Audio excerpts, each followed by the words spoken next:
The traditional view has been hyper-focused on the enemy cell, its genetics, its mutations. But we have hit this massive, really frustrating roadblock, and it stems from a concept called tumor heterogeneity. Exactly. The genetic profile of the cancer cell is absolutely critical, but it's only half the story. The major bottleneck to developing truly effective therapies, particularly modern immunotherapies, isn't just the cell in isolation. Right. It's the entire cellular environment surrounding it, what we call the neighborhood. That neighborhood is what we call the tumor microenvironment, or TME. And when you say neighborhood, that implies a very active, incredibly busy, and I guess sometimes hostile ecosystem. Wow. What are the key players in this TME? Oh, it is a complex ecosystem. Yeah. It's made up of so much more than just cancer cells. We're talking about the immune cells, or T cells, B cells, macrophages, and then those stromal cells like fibroblasts that provide the scaffolding. Structure. The structure, yeah. And the endothelial cells that form the vascular system. The profound variability in the composition of these supporting characters across different patients. Yeah. That's the reason a therapy can work brilliantly in one person and then just fail completely in another. So that variability is the problem we need to map. And our mission today is to dive into what is, I think, a truly monumental study.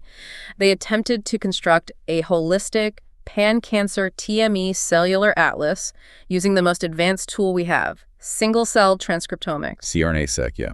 And this is essentially creating a definitive blueprint to move beyond guesswork and hopefully robustly guide treatment decisions. It's truly the shortcut to understanding that cellular blueprint at a pan-cancer level. And the scale is it's difficult to overstate. The core atlas was built by integrating cRNA-seq data from 471 patients. Wow. Across 26 different solid cancer types.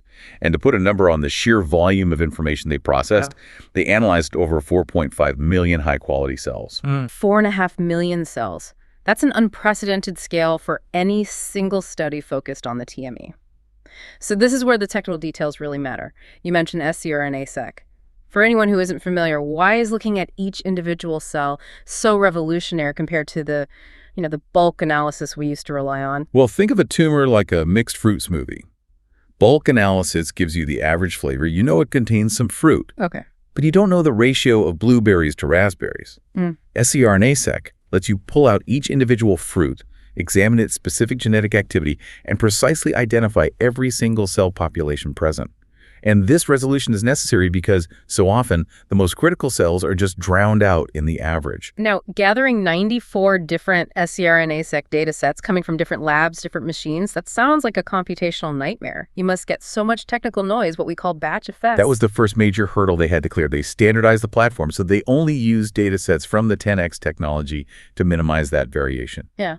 But, integration was still a huge challenge. Right. To separate the real biological signal from the noise, they benchmarked several algorithms and ultimately chose one called Harmony. Harmony just demonstrated superior performance in removing those batch effects while, and this is crucial, preserving the subtle, real biological differences. So Harmony cleans the slate, letting the genuine biology shine through. What did that clean, high-resolution map actually reveal about the TME's inner structure? After integration, they let the data speak for itself, using unsupervised clustering. This initially confirmed 6 major cell compartments: T cells, B cells, myeloid, stromal, and so on. But the real breakthrough came when they subclustered these big groups. Getting more granular. Exactly. This process identified 95 fine-grained cell subsets, each with its own distinct molecular fingerprint, its own job, really. Let's use that cityscape visualization again. The 6 major compartments, T, B, myeloid, those are the broad sectors, right? Like the financial district or the residential zone. Right. It's a low-resolution view. But those 95 fine-grained subclusters, that's where the function is. That's zooming in to see the specific inhabitants. The LRRC15 plus fibroblast isn't just stroma, it's the cell actively building the obstructive walls. Got it. And the CXCL13 plus T cell isn't just a T cell, it's the specific tumor-reactive warrior. Understanding these specific citizens is what makes the map clinically relevant. So what did the analysis of these 95 subsets tell us about patient prognosis? Well, they immediately found 2 major functional categories. On one side, you had clusters associated with the activation of the adaptive immune response. These were the heroes universally linked to a good prognosis. The functional good guys. Yeah, exactly. They positively correlated with overall survival and high response rates to immune checkpoint blockade, ICB. And the other side? Conversely, distinct set of resistance clusters, about 6 specific subsets, were consistently linked to poor prognosis.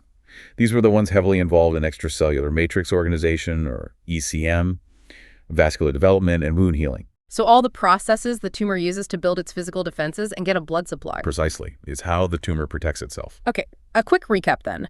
We've built a massive TME atlas from over 4.5 million cells, cleaned up the data using Harmony, and identified 95 specific cell subsets. We know that immune-active clusters mean good outcomes, while these ECM and vascular building clusters mean poor outcomes. But the most exciting part is always the new discoveries. Let's pivot to the myeloid compartment. You mentioned a discovery around macrophages that kind of changes the old model. This is perhaps the most critical biological finding in the study. Tumor-associated macrophages, or TAMs, are famous for their plasticity, and traditionally we've simplified them into this black and white polarity. M1 was anti-tumor, like the CXCL9 plus TAMs, Right. and M2 was pro-tumor, like the SPP1 plus TAMs. A dichotomy that, rarely reflected what we actually saw in the clinic. Precisely. This new atlas revealed a distinct and previously unrecognized population that doesn't fit neatly into that binary, the IFIT1 plus TAMs, or cluster 69. So if we already have the CXCL9 plus TAMs that are known to be anti-tumor, why do we need another M1-like cell? Does this mean our old M1 markers were just wrong? It suggests the activation pathway is far more complex. So while the CXCL9 plus TAMs show high activity driven by IFN gamma, the new IMFT1 plus TAMs were characterized by pathways related specifically to type I interferons, IFNI. Okay, so type I versus type 2 interferon signaling. Exactly. It shows they drive two distinct anti-tumor cellular states. So we have an IFNI-driven macrophage and an IFN gamma-driven one. What's the functional relationship between them? Does one lead to the other? The study's greatest insight here is that it's sequential. They hypothesized that IFNI signaling, the one that characterizes the IFA9 plus TAMs, might act as a critical precondition. An ignition switch. An ignition switch, exactly. It establishes an immune-receptive TME. The concurrent activation of both IFNI and IFN gamma signaling indicates the truly hot TME state. You rarely see the highly active CXCL9 plus cells without that initial IFIT1 plus population. So the IFIT1 plus cell sets the stage, and then CXCL9 plus cell amplifies the response. That clarifies the model a lot. But you mentioned a contradiction. IFIT1 plus TAMs alone are not a guaranteed win for the patient. Absolutely. This is where we see the power of the environment. Tumors that were high in IFIT1 signaling but low in CXCL9 activity were often full of immunosuppressant populations. They were enriched with those pro-tumor SPP1 plus TAMs and, critically, the LRRC15 plus cancer-associated fibroblasts, or SANOFs. These are the fibroblasts that form physical barriers that can just drown out that initial immune signal. So the TME tries to activate the immune system via IFNI, but if the stromal forces are too strong, that whole attempt just gets shut down. And it's a coordinated shutdown. The researchers found that the IFIT1 signal wasn't limited to just macrophages. Cross-lineage IFT1 plus populations co-occurred in a network cluster they call the MIFN1 module. A module, like a team of different cells working together. Exactly. It's a central communication hub detected across many cancer types, responsible for recruiting other immune cells.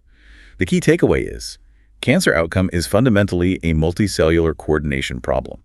So now we have the fine-grained vocabulary of these TME citizens. Let's zoom out and use that information to build a new classification system. We're moving from that simple T, M, or S dominance to something much more nuanced. Precisely. The old trichotomy was just too blunt. By leveraging the specific frequencies of those 95 fine-grained cell subsets, the researchers successfully stratified all tumors into 10 stable TME subgroups, G01 through G10. 10 groups. That's a real clinical map. Let's focus on the most instructive ones, the groups that really define the therapeutic landscape, starting with the T-centric, or the so-called hot groups. Okay, the ideal scenario is G01. This is your classic immune hot group. It's uniquely enriched for CXCL13 plus T cells and our powerful new discovery, that MIFN1 module. High immunogenicity, high activation. That's the best case. Then you have G04, which is characterized by features of tertiary lymphoid structures, or TLS. The immune system is literally building fortress-like structures inside the tumor to coordinate attacks. G01 and G04 are generally the ICB responders. But then there's the cautionary tale, G02. This group is also T-cell abundant, but its response to treatment is poor. Why is G02 T-cell rich, but, functionally cold? GO2 is enriched for low activation T cells, and critically, the cancer cells themselves in this group show impaired HLA expression. Which is what exactly? That's the molecular machinery that T cells need to properly recognize and attack the cancer targets. It's like having a massive, well-equipped army that simply cannot see the enemy. So presence does not equal effectiveness. Not at all. And that distinction, GR1 being truly hot and GR2 being T-rich but blind, is a vital correction for clinical practice. Let's jump to the other extreme. The cold, stromocentric groups, G08 through G10, the physical barriers. These are the most challenging groups. G09 is the hallmark fibrotic group. It is defined by the enrichment of those tumor-specific fibroblasts, specifically the LRRC15 plus MyCAS. The myofibroblasts. Yes, they are the cement trucks building the dense structural walls that physically block T cells from getting in. And the G09 cancer cells themselves show genetic pathways dedicated to collagen assembly. It's a systematic, protective, fibrotic environment. And the middle groups, G05 through G07, they cover the myeloid-centric spectrum. Right. G05 and G07 are characterized by those pro-tumor macrophages, the SPP1 plus CAMs.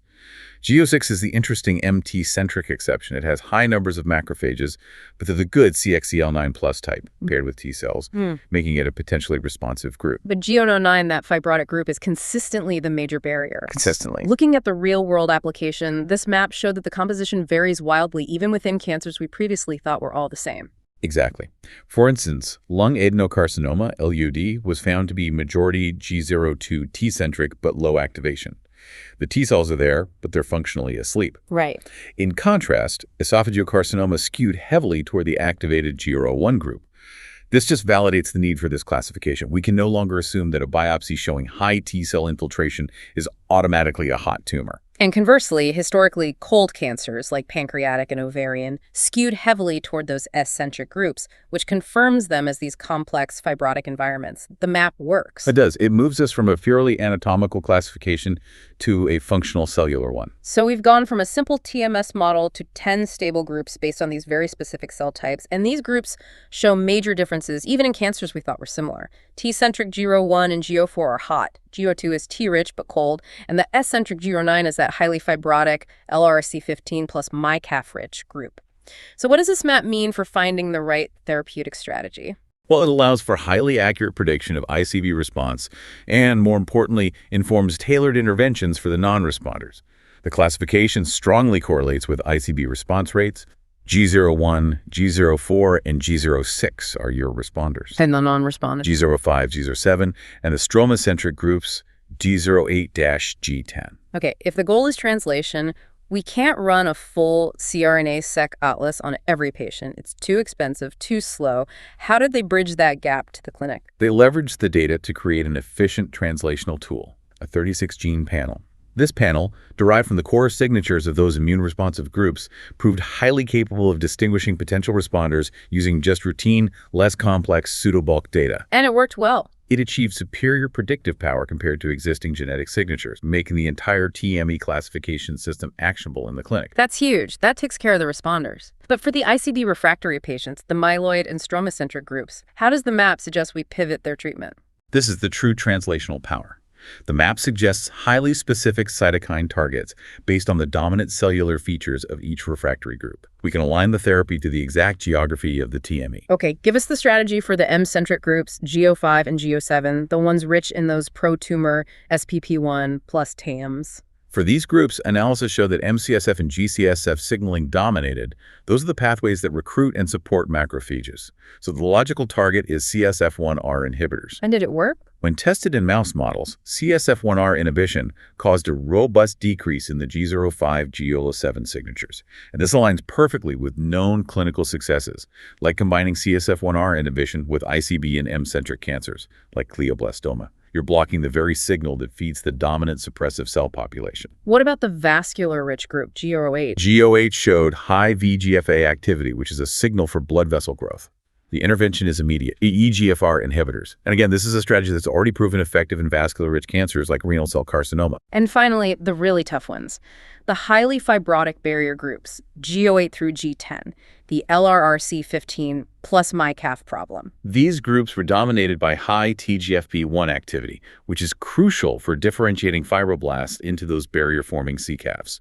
So targeting this pathway with TGF-B inhibitors successfully decreased their signature scores. And we've seen this in the clinic. Yes, combining TGF-B inhibition with ICB has yielded favorable outcomes in CCAF-enriched cancers, like pancreatic adenocarcinoma. This is compelling evidence. We've moved beyond classifying tumors just by the cancer cell's origin. We're using a holistic, high-resolution cellular map of the TME to define specific therapeutic strategies, and that alignment dictates success. This study provides a foundational framework for modern oncology. It not only provides a high-resolution map, but also shows that the old binary models are just insufficient. By understanding the complex coordination, the IFI-T1+ modules, the functional differences between T-cell groups, we can now decode resistance mechanisms that were previously invisible. That's the crucial translational value here. But here's the provocative thought for you, the listener, as we close. We know the highly fibrotic G09 group, rich in those obstructive RC15+ MyCAFs, is a massive physical barrier to immunity. However, the study also found that the presence of G09 correlates significantly with the cancer cell's genetics. Right, specifically with copy number variations, C and Vs, on chromosome 1 key. Meaning the cancer cell itself is likely genetically programmed to actively promote that fibrotic restrictive TME. It's building its own nest. So if you had to target just one thing to turn that immune-cold G09 tumor hot, knowing that the fibrotic barrier is driven by an upstream genetic trigger in the cancer cell, would you target the physical barriers, the LRRC15+ MyCAFs, or would you target the cause, the upstream genetic trigger in the cancer cell itself? What's the most effective point of intervention in this complex, interconnected ecosystem? A fascinating dilemma. It moves us from just mapping the tumor to actually engineering its complete failure. Indeed. It shows that even with a high-resolution map, deciding where to deploy our forces remains the ultimate challenge. Thank you for guiding us through this essential new framework. We hope you can use this knowledge to refine your understanding of what makes a tumor hot, cold, or just plain complex.